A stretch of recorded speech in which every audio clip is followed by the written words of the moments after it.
ဟုံးလက်ရလာပေးကြိုင်ကျွဲမှာ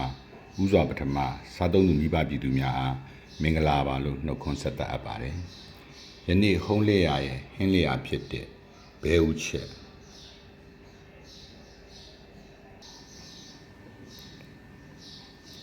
ငပန်းမွေချက်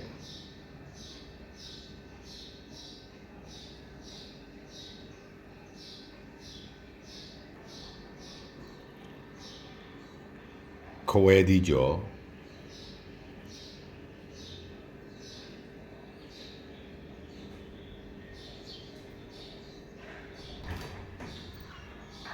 မြစ်ချင်မောင်ဟင်းရီ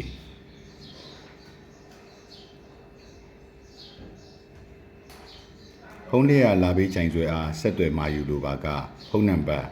39 20 696တို့ဆက်သွယ်မာယူနိုင်ပါတယ်။ဟုံးလက်ရလာပေးကြိုင်ဆွဲအားပေးကြတဲ့စားသုံးသူမိဘပြည်သူပေါင်းကျမ်းမာချမ်းသာကြပါစေလို့ဟုံးလက်ရလာပေးကြိုင်ဆွဲမှာ